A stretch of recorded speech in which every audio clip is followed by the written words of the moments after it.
आप देख रहे होंगे कि जहरीले बयान बढ़ गए हैं। बहुत बड़े पैमाने पर जहरीले बयान दिए जा रहे हैं और इसलिए सामान्य वर्ग के लोगों को सतर्क होने की जरूरत है कि सरकार ने आपके खिलाफ एक कानून बनाया है। यह एक कानून नहीं है। अभी आज ही मैं संविधान लागू होने के बाद से अब तक सामान्य वर्ग के लोगों के अधिकारों को छीनने वाला कितना विधान किया गया है। बहुत से ऐसे विधान हैं जो सामान्य और ओबीसी दोनों वर्गों के ऊपर प्रतिबंध के तौर पर लगे हुए हैं। तो कितने ऐसे कानूनों का निर्माण किया गया है। इन्हीं पर आज मैं अपने संगठन के लिए, सामान्य जन चेतना मंच के लिए एक ब्रोशर तैयार कर रहा था और जब उसको मैं तैयार कर रहा था, जातिगत भेदभाव बढ़ाने वाले कानूनों का जब जिक्र कर रहा था, उसको लिखवा रहा था, तब उसमें SC/ST एक्ट पर लिखवाना शुरू किया। और SC/ST एक्ट को लिखवाने में हमने इस एक्ट को बनते समय किसने बनाया, फिर कब किसने क्या संशोधन किया और कितना बदला, जब इस पर मैं चर्चा कर रहा था, लिखवा रहा था, तो हमारे साथ जो हमारे सहयोगी लोग लिख रहे थे, वे लोग अचरज में पड़ गए कि वर्तमान नरेंद्र मोदी सरकार ने इस कानून को इतना ज्यादा घटिया बना दिया, इतना बढ़ा दिया कि आज कहीं भी इसका दुरुपयोग करने के लिए लोग तत्पर बैठ गए हैं। आपको आश्चर्य होगा। तो UGC कानून पर तो चर्चा आज नहीं होनी है। मैं आज SC/ST कानून कैसे कैसे बना है इसी पर चर्चा कर लेता हूं कि ये कैसे कैसे बना और आगे बढ़ा। अगर आप सबकी अनुमति हो तो SC/ST एक्ट पर मैं चर्चा करूं, क्योंकि हमारे संगठन का उद्देश्य है संविधान विरोधी, समानता के दुश्मन इस कानून को खत्म करवाना। यह हमारा उद्देश्य है। यह कानून किसी भी समाज के लिए लाभदायक नहीं है। यह कानून जो लोग दुरुपयोग करते हैं कानूनों का, उनके लिए तो थोड़ा बहुत फायदेमंद है। फायदेमंद का मतलब दुरुपयोग के काम आ रहा है।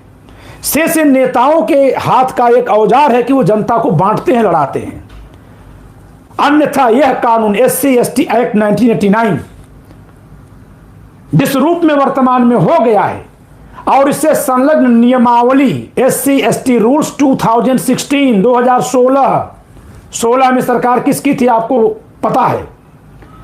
इन दोनों को मिला करके यह कानून इतना भयानक भेदभाव पर आधारित है और झूठे मामलों को इतना बढ़ाने वाला है कि यह कानून जिस वर्ग के नाम पर बनाया गया है, जिसके हित के लिए बनाया गया है, उस वर्ग को से सारे वर्ग का शत्रु घोषित करवा देगा अगर इस कानून को नहीं खत्म किया गया तो।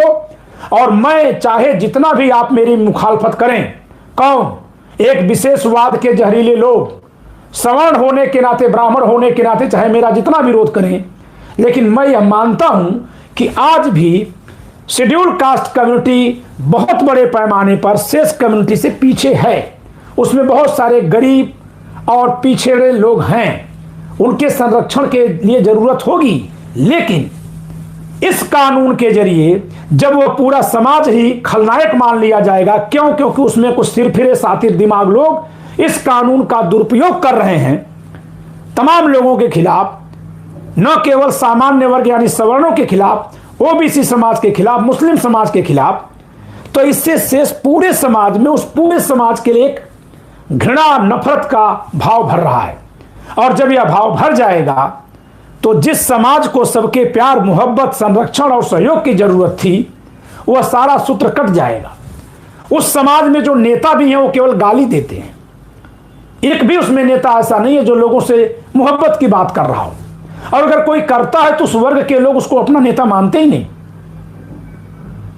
ऐसी जहरीली घुट्टी पिला दी गई है। तो वैसे तो इन नेताओं के चलते ही शेष समाज उस समाज से अपने को अब दूर कर रहा है, लेकिन इस अधिनियम के चलते यह कार्य और तेजी से हो रहा है। आप देखते होंगे उस समाज से कुछ सिरफिरे लफंगे टाइप के लोग थाने में जाते हैं, उत्पात करते हैं, गाली गलौज की भाषा में थानेदार से बात करते हैं। क्या यह थाना का में बात करने की भाषा है? नेता सार्वजनिक मंचों से धमकियां दे रहे हैं रेप करने की, आईएएस धमकियां दे रहे हैं, तो नेता कहता है कि हम चमड़ा उतारना जानते हैं, जूता बनाना जानते हैं, जूता चलाना जानते हैं। तुम्हारे पास इसके सिवाय और कोई गुण नहीं है, और वो भी गुण नहीं है, वो भी नहीं है।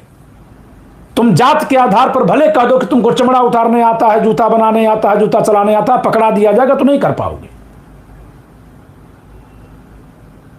और अच्छी बात है, जिसको आता होगा वो करेगा, जिसको नहीं आ रहा होगा वो उस जात में पैदा हो जाने से थोड़ी वो कार्य कर लेगा। लेकिन जातीय गोलबंदी के नाते जो धमकी तुम दे रहे हो यह भाषा नहीं है। जो जूता बनाते थे, अगर वो जूता चलाते रहे होते ना, तो उनको यह संरक्षण देने के लिए समाज सहमत नहीं होता। तो कि फिर SC ST एक्ट जो इतना घातक बन गया है वो कैसे अस्तित्व में आया? वोट बैंक की घिनौनी राजनीति ने, वोट बैंक की घिनौनी राजनीति ने दो काम किया था। यह कानून SC ST एक्ट कब बना था? वर्ष 1989 में। और बाम सेफ कब बना?